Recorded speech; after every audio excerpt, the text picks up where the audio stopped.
Shalom, Israel. Glad to be here tonight. We have a good lesson for you. We're going to be wrapping up Jacob's trouble, and the focus tonight is on deliverance. We have gone through and talked about Jacob's trouble. We're going to go back and do a little reviewing as far as what Jacob's trouble is, but at the same time, we're going to talk about Christ tonight. The scripture says it's not by power nor by might, but by my spirit, saith the Lord. So everything that happens, even if you go into Psalms 51, verses 1 through 13, basically the prophet, the King David is asking that new spirit be renewed, that the right spirit be renewed in him. And after that is done, then he's going to go out and teach others, and they shall be converted. So, we have to keep that in mind. We don't go out here and do these things on our own. We don't take credit for it. It's the Most High God that does it. So, that being said, we're going to start off in Jeremiah chapter 30.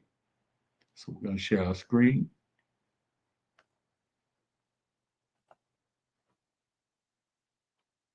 I hope all of y'all are doing well this evening. I think we have a good class lined up for you. And we're going to even get into talking about the mark of the beast as far as buying and selling and showing you what that is tonight. So hold on. I think we're going to show you a perspective that you have not seen before. So let's go to Jeremiah 30 real quick. Okay. And we're going to start off in verse 5. I hope y'all can hear me. All right. Let's start off in 30 and 5. And we're going to read down to verse 7. Verse 30 and 5, right here, I have it highlighted. For thus saith the Lord, we have heard a voice of trembling, of fear, and not of peace. You see this? Trembling, of fear, and not of peace. Verse 6, ask ye now, and see whether a man doth travail with child. So does a man actually deliver children? The answer is no. Wherefore do I see every man with his hands on his loins, as a woman in travail? So the men are in such fear that they have their hands on their loins like a woman who's delivering. And all faces are turned into paleness. So this is the amount of fear that has come upon the people of God, upon Israel, upon Jacob, okay? Verse 7, alas, for that day is great, so that none is like it. It is even the time of Jacob's trouble, but he shall be saved out of it. Let's read this again. Alas, for that day is great. What day is it talking about? It's talking about the day where people are trembling of fear and not of peace. Okay? So that none is like it. Nothing like this had ever been seen before. It is even the time of the Israelites' trouble. But he, who is he, the Israelites, shall be saved out of it. All right? So what I want you to see there is, yes, we're going to go through, but we're going to be saved. And we're going to talk about tonight, we're going to show some of that salvation. Okay? So let's go now. We want to further this point. Let's go to Mark chapter 13, verse 8. And we're going to look at some of this travail and see what Christ said about travail and see what travail actually is, okay? We're going to look at trouble. All right, so it starts off like this, and this is really not the start of what Christ is saying. Let's look at verse 1 real quick. It says, and as he went out of the temple, one of his disciples saith unto him, Master, see what manner of stones and what buildings are here. Look at this exclamation mark. The disciple is excited to point out the beauty of the temple. It says, and Jesus answering said unto him, seest thou these great buildings? There shall not be left one stone upon another that shall not be thrown down. Now let's jump to verse 8 so you know where we're at. So that right there is talking about 70 AD. We've proven that in previous episodes. And if you go into the description of this particular lesson, I think this is part 8. It takes you back to part 6, but you will be inside of the playlist that has all of these episodes, and you can go back to the very first one and come forward, okay? Verse 8, for nation shall rise against nation, and kingdom against kingdom, and there shall be earthquakes in divers or different places, and there shall be famines and troubles. Remember, we talked about Jacob's trouble? These are the beginning of sorrows. Okay, I want you to look at something here on this word sorrows, okay? Because when we looked at Jeremiah chapter 30, it was talking about a woman in travail, or she was giving birth. So let's go over here to our tools.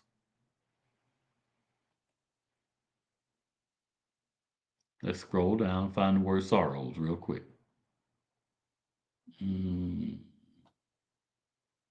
Kingdom, divers places. You had troubles. We may look that up. But right now we're going to focus on sorrows, okay? The beginning of sorrows. And it's G5604. And that troubles just means a disturbance or a sedition. Whenever a nation is overthrown, it's called sedition, okay? All right, so let's go down. I am not sharing my screen, am I? Yes, I am. Think I am. Yes, I am. Okay. Let's go down. Let's let you hear how this word is pronounced in the Greek. Strong's G 5604, Odin. Odin. So it's pronounced Odin, okay? We're going to go down. And it says sorrows is the pain of childbirth, travail. Same thing we saw in Jacob's trouble in Jeremiah 30. You see what I'm saying? Birth pains. All right? So we're going to go back and we're going to read it with that understanding. And even if you go down in the Strongs, it says the same thing. But look right here, I want you to see this. Equivalent to intolerable anguish. Remember, it said there will be no days like these. All right? So let's back up if we can. So it says in verse 8, for nation shall rise against nation and kingdom against kingdom, and there shall be earthquakes in different places, and there shall be famines and troubles. These are the beginning of birth pains. Okay? Keep that in mind because we had read that before. Now let's jump down to verse 19.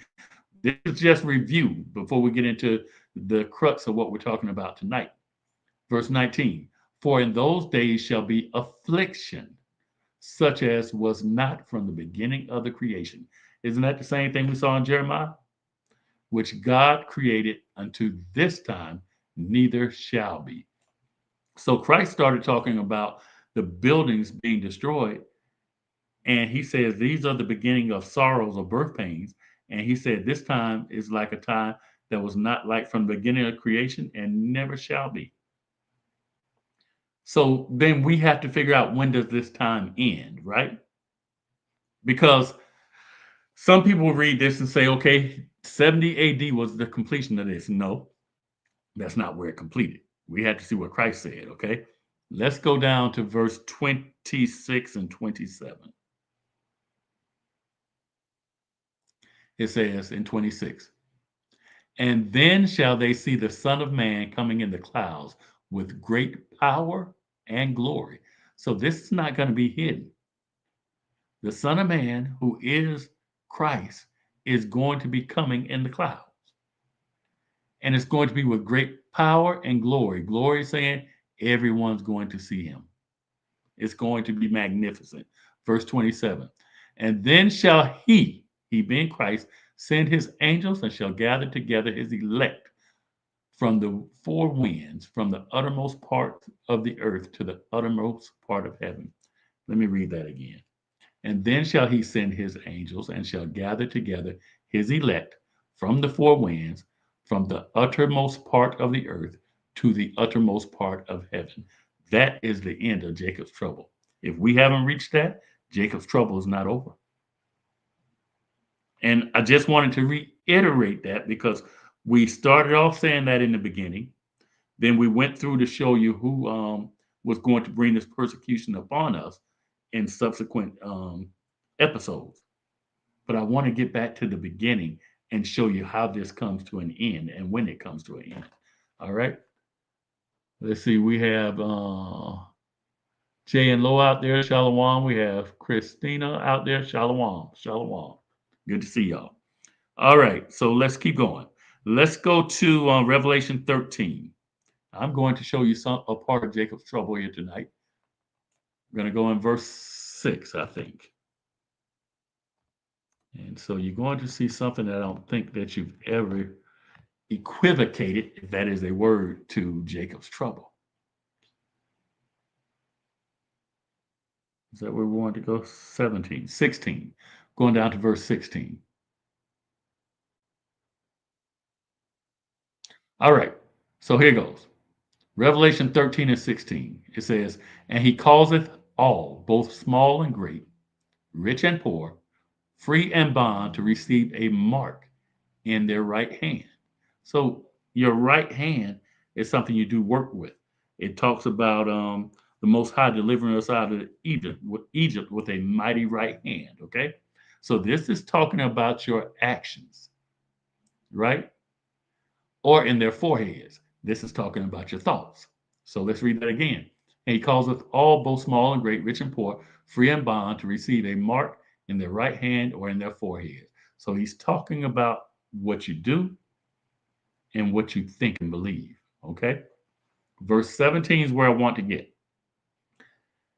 It says, "And that no man might buy or sell, save that he had the mark, or the name of the beast, or the number of his name." Now we're going to go back to school for a minute. If we look at verse 16, it ends with a colon. Okay. So what follows has to actually refer back to the subject of verse 16. And so the subject is mark. Okay. "And that no man might buy or sell, save that he had the mark." Okay. Now, mark here, we told you up above, we're talking about actions as well as thought processes. But this mark here, I'm going to tell you, is something totally different. In the sense that I want you to think back. When John the Revelator wrote this, we were still now on land. And there were currencies, and those currencies bore our kings, our prophets on them. Okay. And our coins were printed in gold. Shouldn't say printed. They were made of gold. And so every coin's value would be based on how much gold was used to make that coin. So they actually weighed these coins on scales. Okay. Now, what does that have to do with this? I'm about to show you. So we're going to come back to this verse in just a second, but I'm going to show you what a mark is. Okay. And we're going to support it by history as well as scripture. So let's go right here. Let me stop sharing my screen. I'm telling you, this is Jacob's trouble. And when I explain to you what a mark is, you will understand why it's Jacob's trouble. All right, all right. So we're going to share screen again, and we're going to mark. All right, so here we go. Look at what it says at the top here. It says mark currency. So a mark can be currency, and I'm going to show you why. It says the mark was a currency or unit of account in many states. Now, when it says states here, it's talking about countries. It is named for the mark unit of weight. See that right up there? It says the mark is originally a medieval weight or mass unit. So we're talking about the time period when Revelation would have been written, right? Which supplanted the pound weight as a precious metals and coinage weight in parts of Europe. In the 11th century, the mark is traditionally divided into 8 ounces or 16 lots. The Cologne mark corresponded to about 234 grams, which is not important.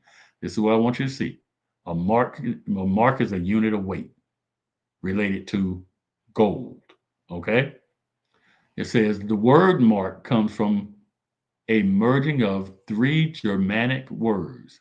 Now remember, Germany was one of the 10 horns that made up Rome, the Roman Empire. Latinized in 19th century post-classical Latin as marca, marcha, It was a measure of weight mainly for gold and silver. That's what I want you to get. So now let's go back to Revelation. Let me get out of this.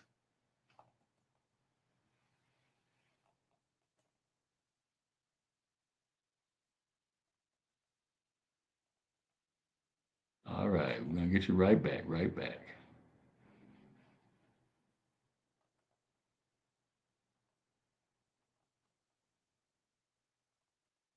Okay, so what John is talking about when he gets down in verse 17 is actually currency. And that no man might buy or sell, right? We're talking about currency.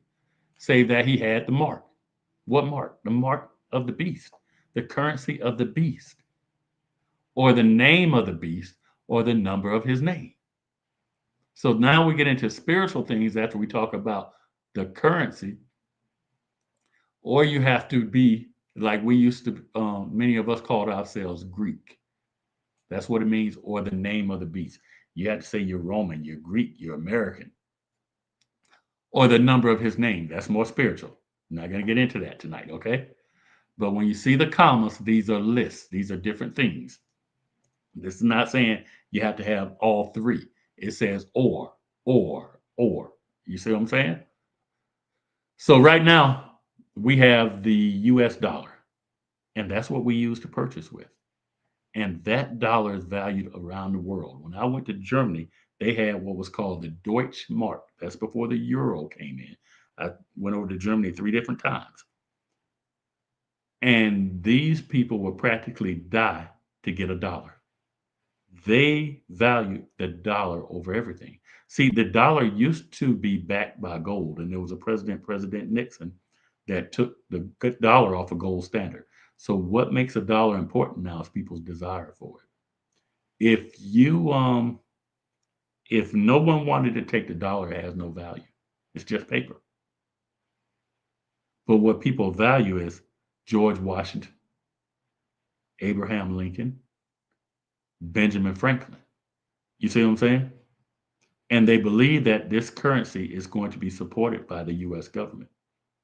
So wherever you take this currency, it spends. And so some people will say, well, if it's the mark of the beast that matters, what about countries like Nigeria? Look it up. When Nigeria made their first currency, it was based on the English pound. England, one of the 10 horns, part of the Roman Empire. You see what I'm saying? There is no country that does not accept the US dollar. There's money from other nations that you cannot spend here.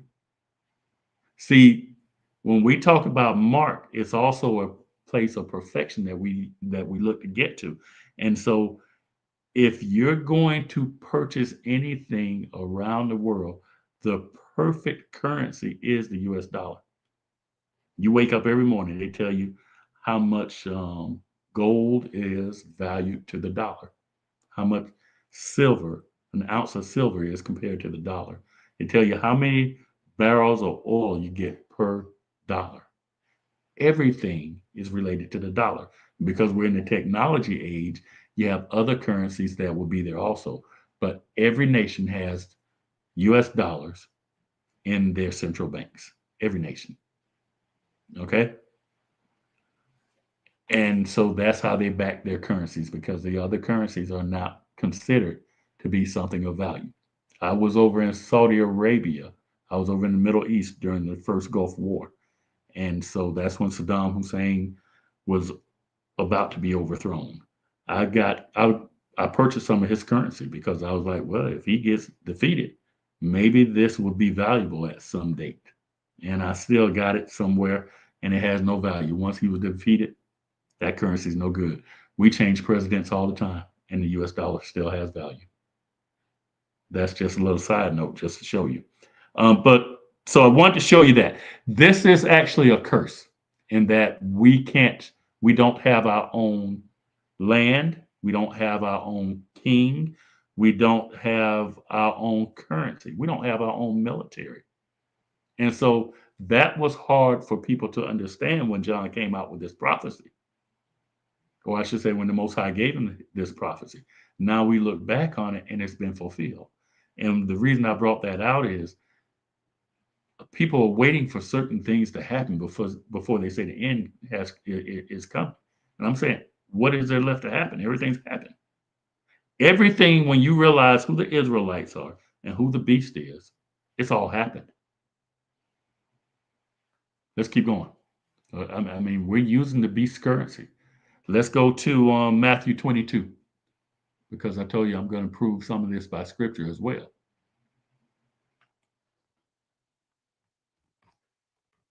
Let's look at now. Revelation is written after Christ is gone and dead. Let's see what was said when Christ was still living.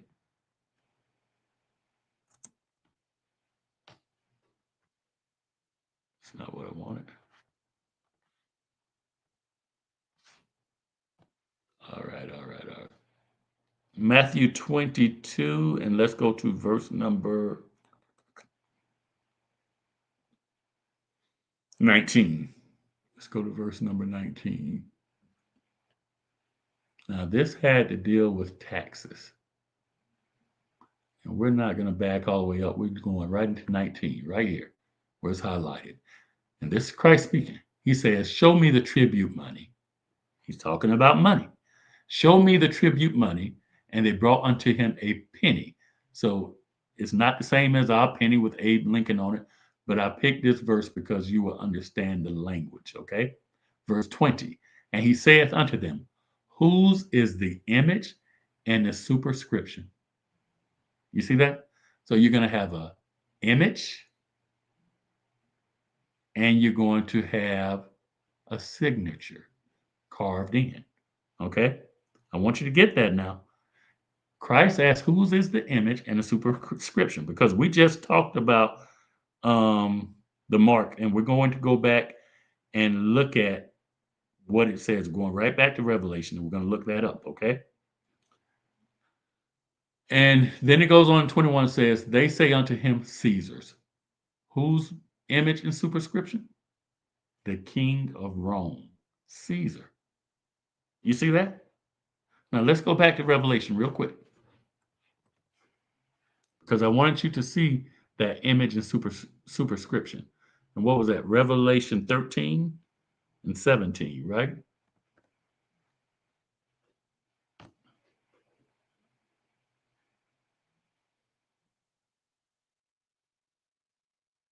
Was that right? Revelation 13 and 17? Yeah, that's right. Let me see.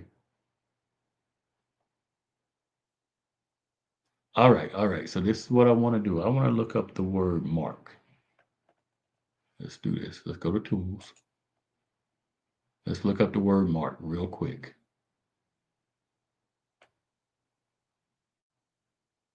All right, so 5480 is where we're at.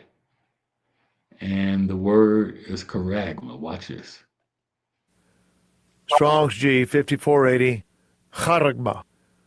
Charagma. I pronounced it the best I could. Now watch this. So it says, where do we want to start at? Let's go down. Let's go down. Right here. Outline of biblical usage. It says a stamp, an imprinted mark. All right. So think about a coin. If you have a coin, you have an image stamped on it. And then it says an imprinted mark. Think about this. I'm not going to talk about today. I'm going to back up. Let's say we were in colonial days. Let's say a man could not sign his name. What did they have him do? They said, put a mark right here. And he would sign an X. So on a coin, you will have a stamp. The king's image was stamped on that coin. And then you also have his signature, or someone would sign it under there as if it was his signature. That's an imprinted mark. All right. So don't get caught up in what 16 said, verse 16, and then you can't understand 17. Okay. See, the church has made Revelation seem so spooky that simple things we don't understand. So you'll see stuff in the scriptures saying, talking about fiery darts and things like that. And sometimes they're talking about missiles, but we can't see that. You'll see in scriptures where it talks about chariots being in the sky and the wheels turning and fire coming out of it and smoke coming out of it. And we can't see that as a vehicle. But just think about it, put it in today's terms. If you saw a jet taking off, what's it have? It has wheels. What's coming out the back? Smoke. You see what I'm saying? These things are easily understood if you will put them into the non-spooky and go back to just practicality. All right, so let's go now to Deuteronomy 28. We're going to talk more about the curses, okay? What did I just do? See if I can back out of here. So, charagma, the best I can anyway. We're going to Deuteronomy 28, and I want to show you something.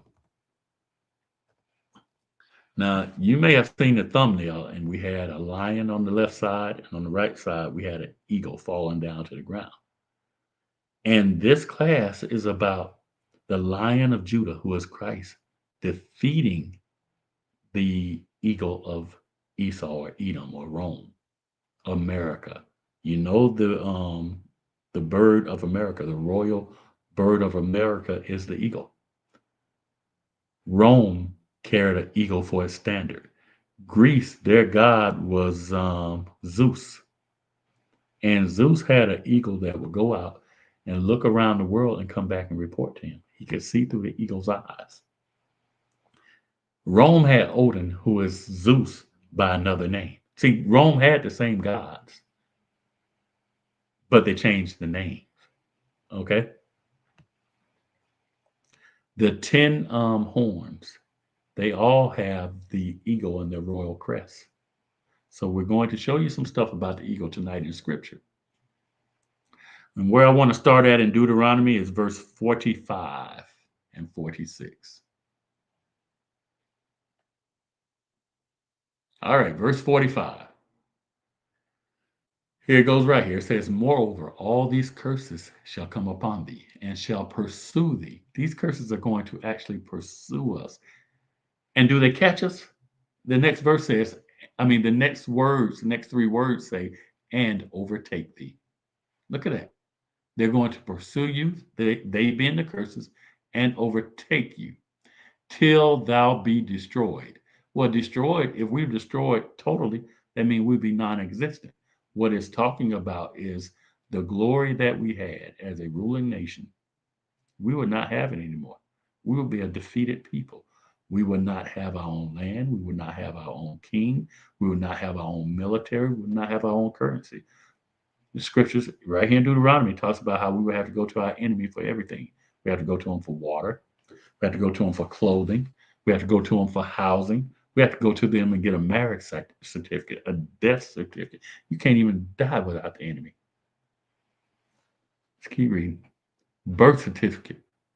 It says, till thou be destroyed, because thou hearkenest not unto the voice of the Lord thy God, to keep his commandments and his statutes, which he commanded thee. Now look, the church tells you that you don't have to keep the commandments. Get out of those churches. That's why we went into captivity. You are learning from your enemy. You say, but my pastor's black. Your pastor went to seminary school.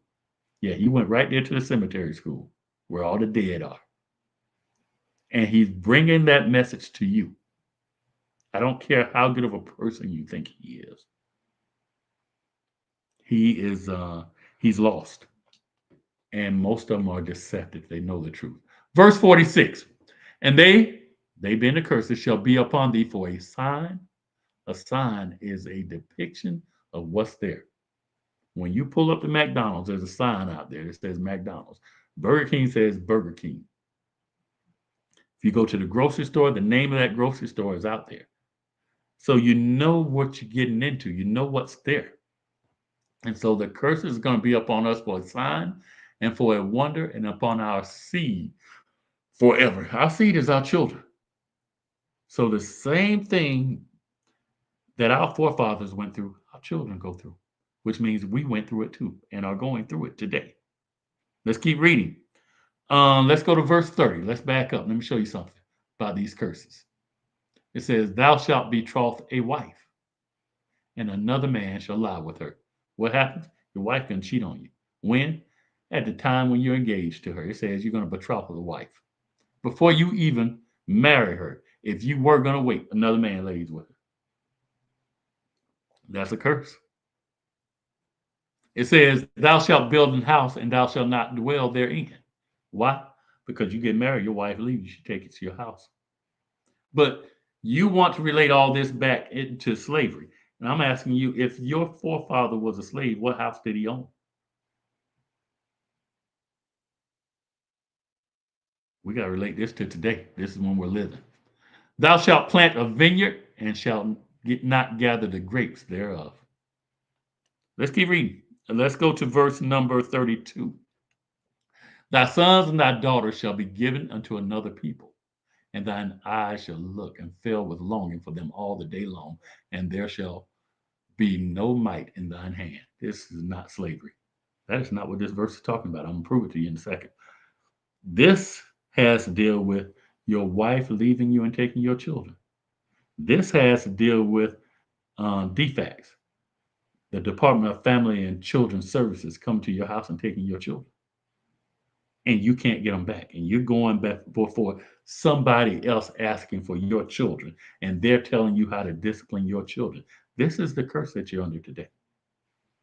Watch this. Watch this. Let's go to verse 41. Now, I told you this is talking about today. Let's look at verse 41. I'm going to show you something. Verse 41 says, thou shalt beget sons and daughters, but thou shalt not enjoy them, for they shall go into captivity. You see that? Now, this one is talking about slavery. This is talking about the Atlantic slave trade. This is talking about the Arab slave trade. This is talking about the Asian slave trade.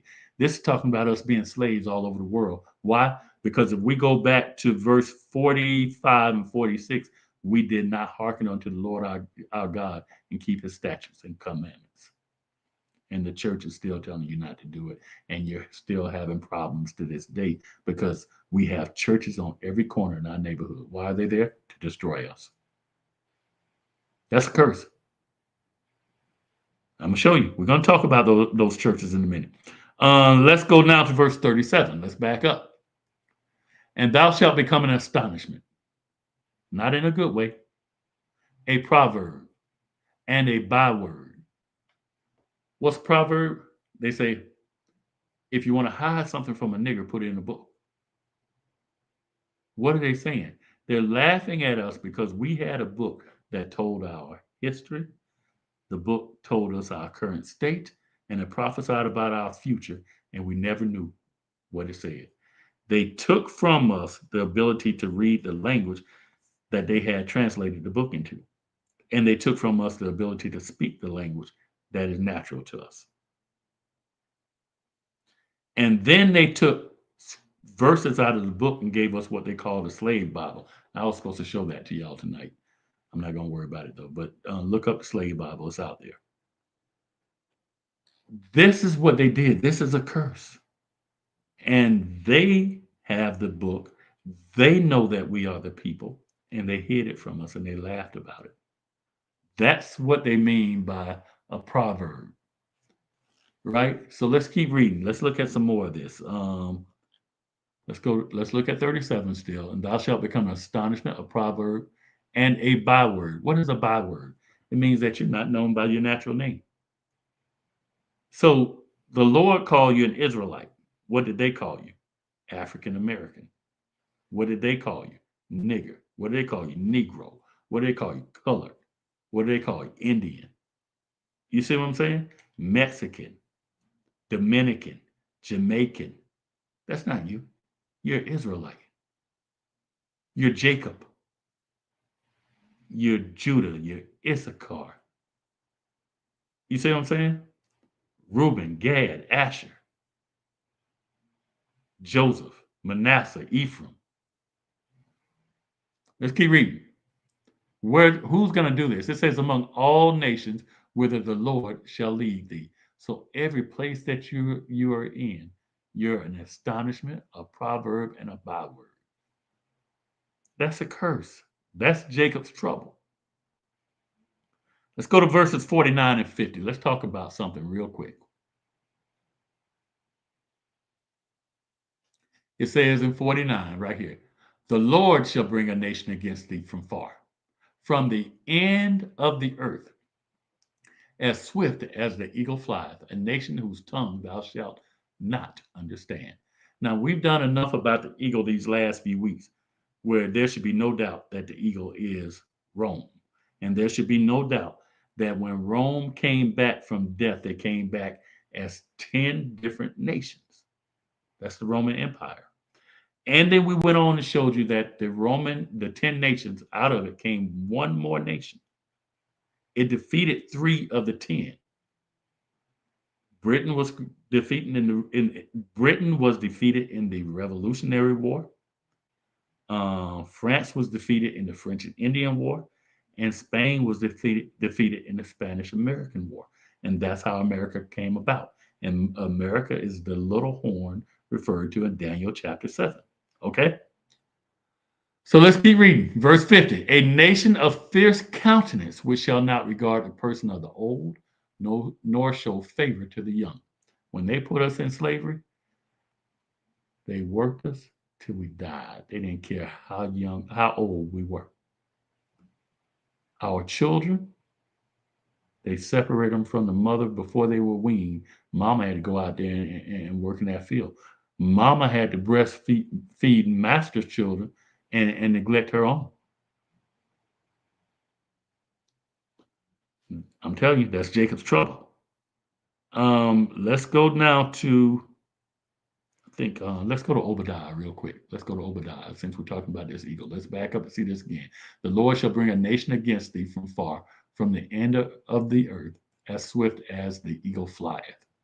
So as fast as Rome or America could get to us, that's how fast they were going to get to us. As fast as the European nations were going to get to us, that's how swiftly they were going to get to us. From the coast of West Africa, they shipped us into Europe. From the coast of West Africa, they shipped us to the Americas. From the coast of the Americas, they shipped us to Europe. They took the indigenous people here that they didn't kill with plagues, and they shipped them over to Europe. All right, so the slave trade was going both directions. Let's go to Obadiah. Obadiah only has one chapter.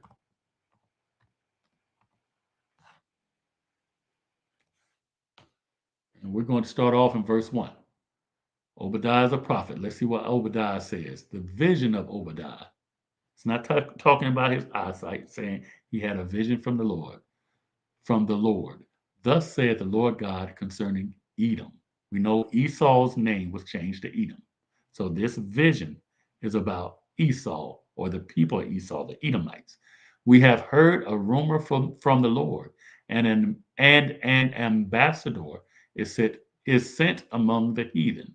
Arise ye, and let us rise up against her in battle. What's happening? The heathen nations are being told to rise up and go to war against the nations of Edom. This is very important because I've been asked several times, are we as a people going to rise up here in America? I'm saying no. What we're going to do is we're going to keep the commandments. It's already prophesied how Edom's going to be destroyed. All we have to do is keep the commandments. The destruction is coming from Edom's own allies. Let's keep going. Let's go to verse number 4. Remember, we were talking about Deuteronomy 28, the eagle. It says, though thou exalt thyself as the eagle, and though thou set thy nest among the stars, thence will I bring thee down, saith the Lord. Remember, this prophecy is against Edom. And it says that Edom exalts itself as the eagle. Remember, I told you the 10 horns, they all have the eagle on their crest. Rome used to carry the eagle on their standard. America has the eagle as its national bird. It's even on the back of its currency. Let's keep reading. Let's go to verses 7 through 9. It says, all the men of thy confederacy, these are the allies of Edom or Esau, have brought thee even to the border. The men that were at peace with thee have deceived thee. See, America thinks it has friends and don't know one like America, and prevailed against thee. What's going to happen to America? The other nations, the heathen nations, are going to prevail against America. And they that eat thy bread have laid a wound under thee. There is none understanding in him. Esau swears everybody loves them. Everybody wants to be an American. That's far from the truth. Verse 8. Shall I not in that day, saith the Lord, even destroy the wise men out of Edom? Why? Because the Lord is making these nations rise up against Edom. And understanding out of the mount of Esau. See, Edom is Esau. Now watch this. And thy mighty men, O Teman. In the past, I've shown you that Teman is the grandson of Esau. Teman is the military arm of Esau, which would have been Greece, then later on Rome, and then later on Great Britain, then later on Spain, and then later on the US. Okay? Oh, and don't forget Portugal. Verse 9. And thy mighty men, O Teman, shall be dismayed to the end that every one of the mount of Esau may be cut off by slaughter. What's going to happen to every Edomite? Cut off by slaughter. Who's going to do it? The other nations, not us. See, we've been a peaceable people. With everything that's happened to us, other nations would have rised up. But see, we have a punishment and we have to fulfill that punishment. But our time is nearly up. That's what the purpose of this lesson has been. See, we've gone through the things that the church told you is waiting to happen. We're not waiting on Jacob's trouble to happen. It's already happened.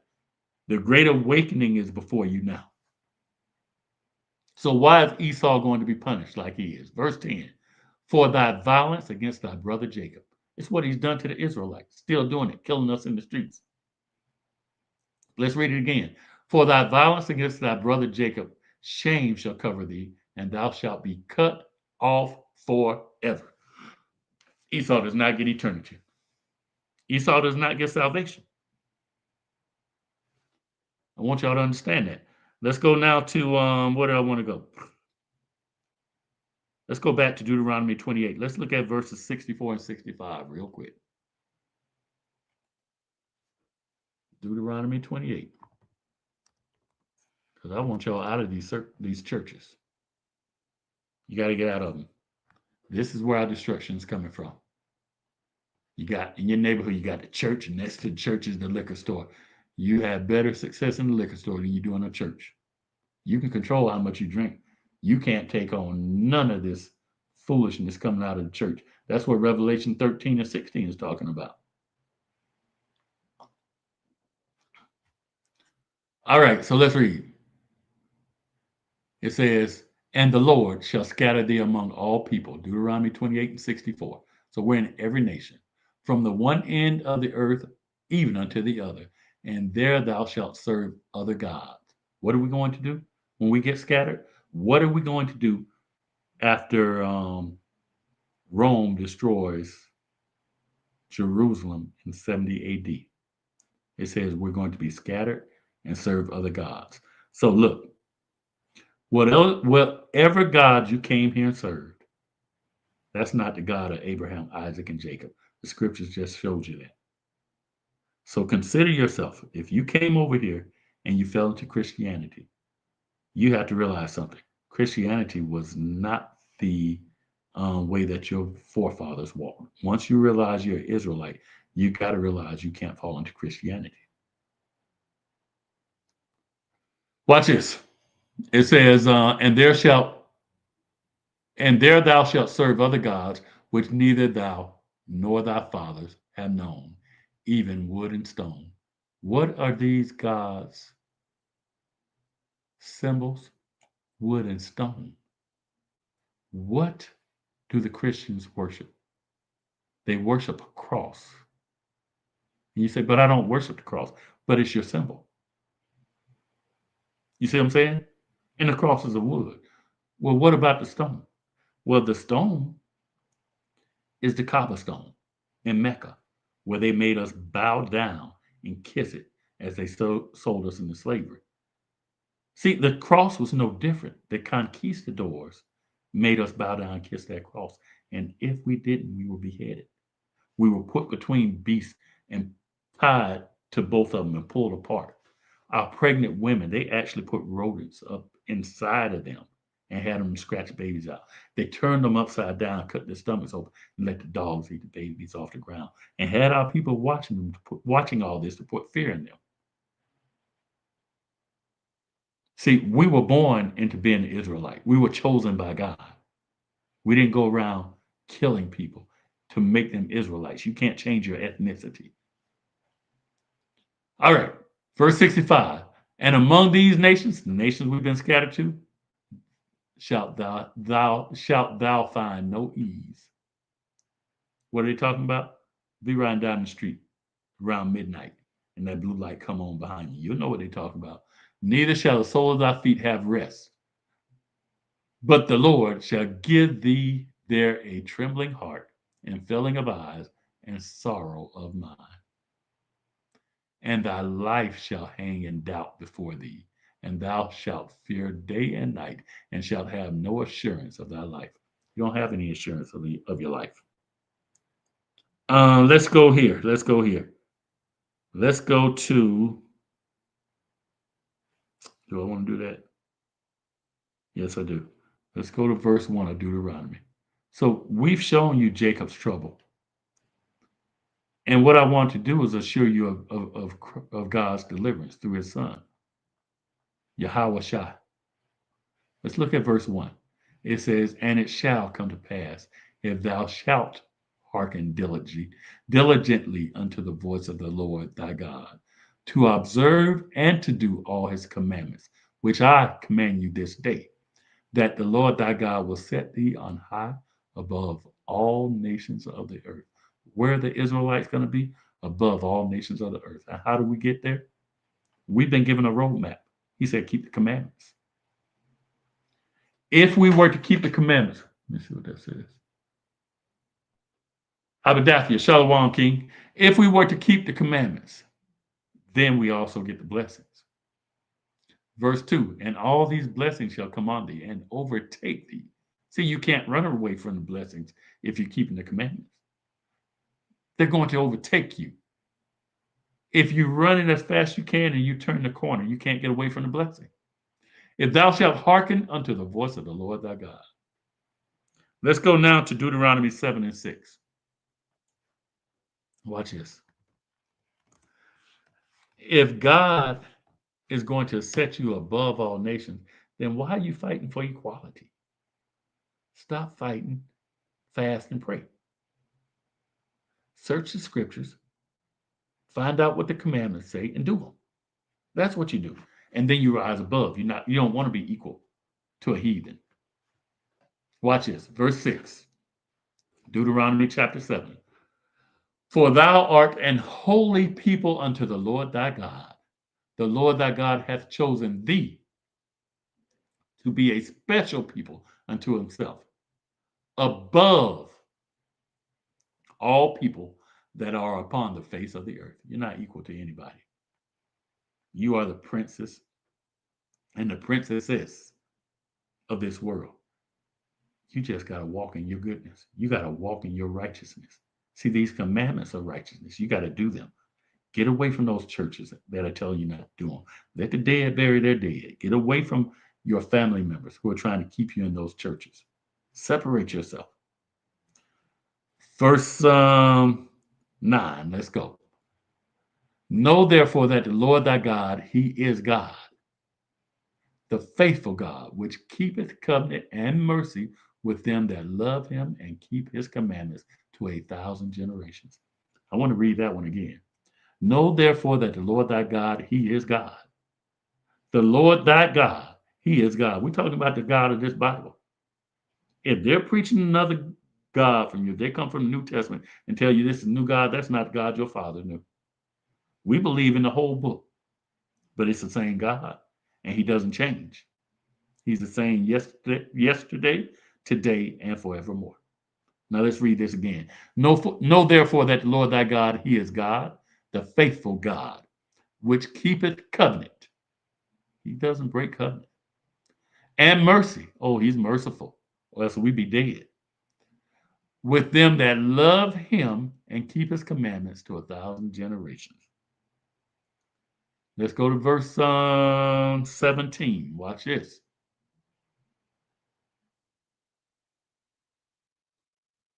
We're talking about deliverance. If thou shalt say in thine heart, these nations are more than I, how can I dispossess them? Watch this. Thou shalt not be afraid of them, but shalt well remember what the Lord thy God did unto Pharaoh and unto all Egypt. So what he's telling you is don't be afraid. He set Pharaoh up to show his power. And he's coming back in this day to deliver us from modern day Egypt, modern captivity, modern enslavement. And he says, all you got to do is focus on what I did. I left it in writing for you. You didn't have to fight. He said, I followed behind you as a fire in the daytime. No, it was a pillar of smoke in the daytime and a fire at night. He said he stood between us and the Egyptian. And then when they thought they had us cornered at the Red Sea, he parted the Red Sea. And you see these movies and got water down there. No, it said we walked across dry land. He parted the Red Sea and we walked through. And then he allowed the Egyptian army to follow us. And when they got down into that water, he closed the sea upon them. That's our God. He fights for us. Those who keep his commandments, those who love him. Right? Let's go to verse 18. Did I read it? Yeah, we read it. All right, so let's go to Revelation. Tell you what, before we go to Revelation, I want to go to Second Ezra. No, let's go to Micah real quick. We're going to go to Micah 4. Now, this is where we actually get our name, the iron horn of Zion. Now, I want to show you what it's about, okay? Let's go to Micah 4. Let's start in verse 7. I didn't go to 4. Type that in. My bad.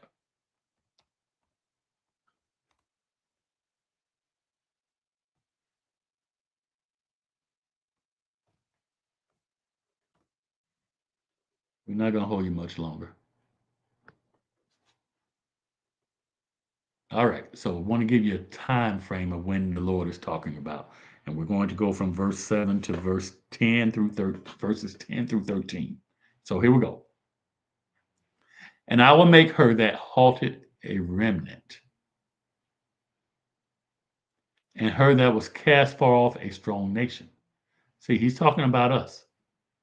See, there's going to be a remnant of us that come out because the Bible talks about two parts are going to be cut off and only one part's going into the kingdom. So 2/3 of us are going to be destroyed because we would not cut loose from these wicked nations. We would not turn from these churches. We would not turn from these heathen ways. Okay. So it says, I will make her that halted a remnant, and her that was cast far off a strong nation. And the Lord shall reign over them in Mount Zion from henceforth, even forever. Okay. So we're talking about future now. Let's go down. Just want to establish that. Verse 10. Be in pain and labor to bring forth, O daughter of Zion, like a woman in travail. Isn't that what we started off reading in Jeremiah and then, what was it, Mark 13? For now shalt thou go forth out of the city, and thou shalt dwell in the field. So there came a time when we were overthrown in Jerusalem, and we had to come out and we worked in the fields for these slave masters. And thou shalt go even to Babylon. They brought us as far as America. There shalt thou be delivered. Where are we going to be delivered from? America. So when you read scripture that say come out of her, it's not saying physically come out. It's talking about come out of the mindset. Come out of her culture. Stop doing evil. Turn back to the commandments. It says, thou shalt be delivered. There the Lord shall redeem thee from the hand of thine enemies. Where? Right here in America. Right here in Babylon. He's coming to get us. Let's go to let's keep reading. Let's go all the way to verse 13. So after we've been delivered and we get into our own land, what's going to happen?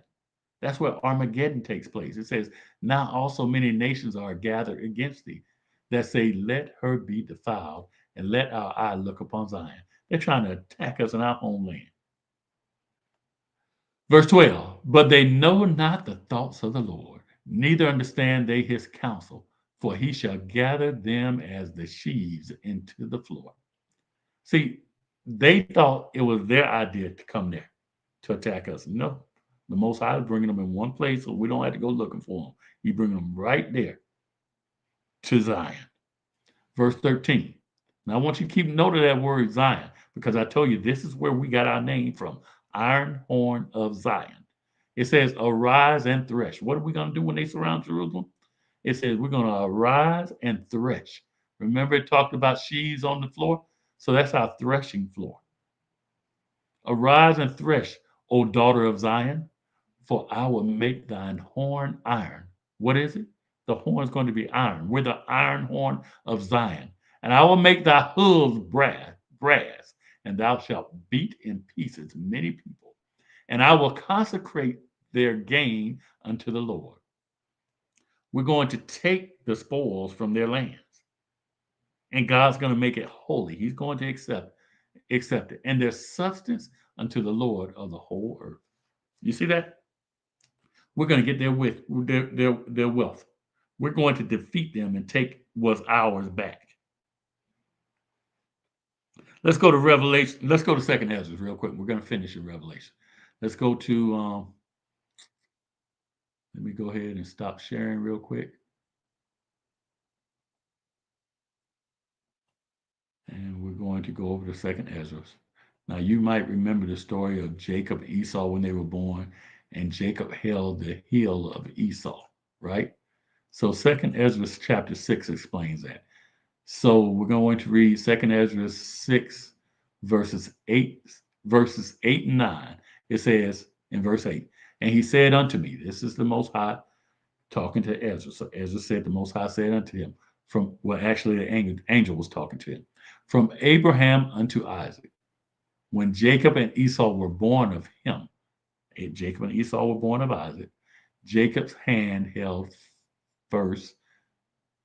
Let me read that. Jacob's hand held first the heel of Esau. So Esau was born first, and Jacob came out holding on to his heel. For Esau is the end of the world. What is Esau? He's the end of this world. He's going to be the last nation ruling when this world comes to an end. So Esau is wrong, and America is wrong. All right? For Esau is the end of the world, and Jacob is the beginning of it that followeth. But see, Jacob is not only the beginning, because we just read that forever we're going to reign. And we're going to hit Daniel 7 before we get done. Matter of fact, before we go to Revelation, we're going to hit Daniel 7 real quick. Real quick. So let's get out of this.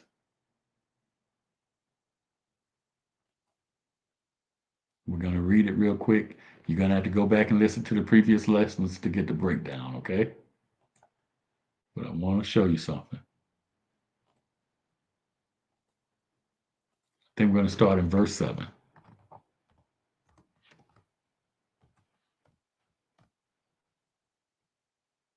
All right. Here goes, verse 7.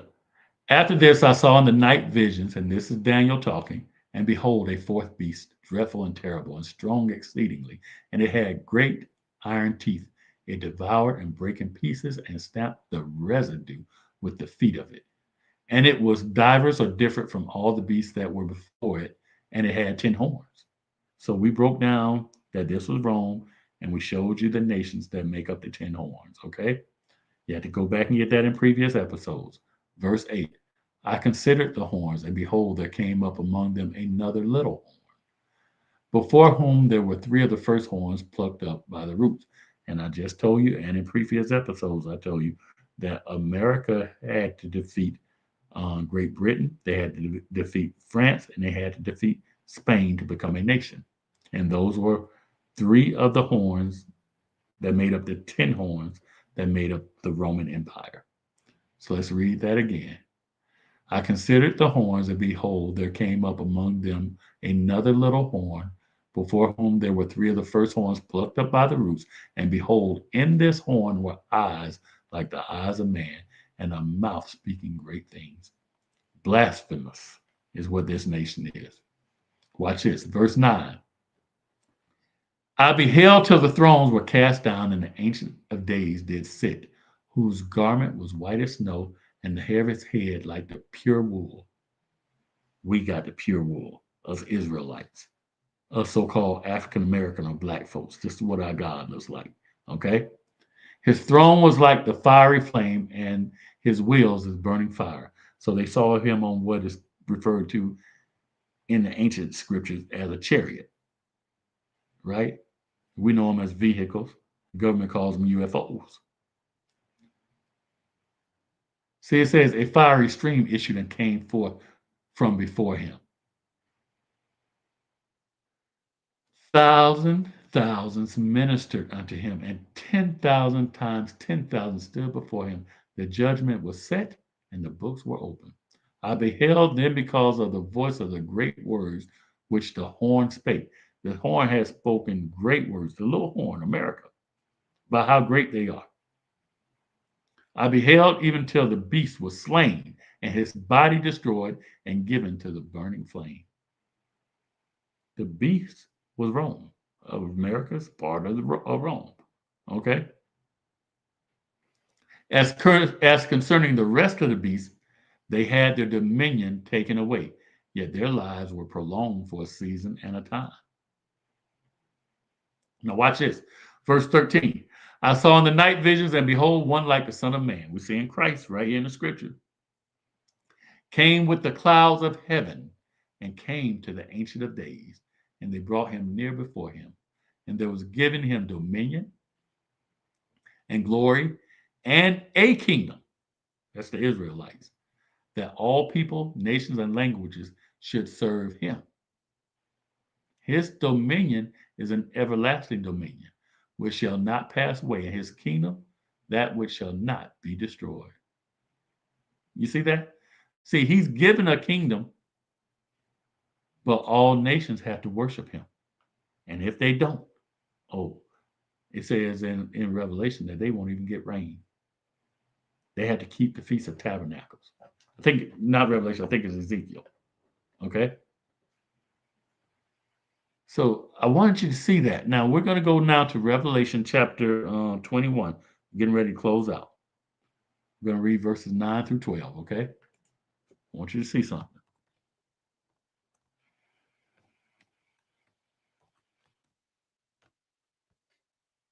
All right, let's get it. So this is John the Revelator talking. He says, and there came unto me one of the seven angels which had the seven vials full of the seven last plagues, and talked with me, saying, come hither, I will show thee the bride and the Lamb's wife. And he carried me away in the spirit to a great and high mountain, and showed me that great city, the holy Jerusalem, descending out of heaven from God, having the glory of God, and her light was like unto a stone most precious, even like a jasper stone, clear as crystal, and had a wall great and high, and had 12 gates. See, the church told you that there was a pearly gate, and Peter stands at the gate, right? And then when they depicted it, it was a white man. But I just read in Daniel about one with hair like wool. I mean, it don't add up to me. You go to Revelation chapter 1, go down to verse 14, and it describes a black man with woolly hair.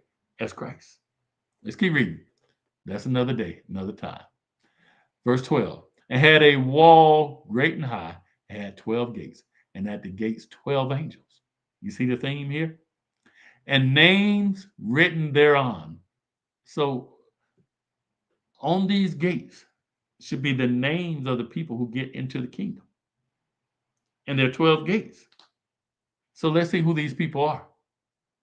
And let's start again in verse 12. And had a wall great and high, and had 12 gates, and the gate 12 angels. So we got bouncers on these gates.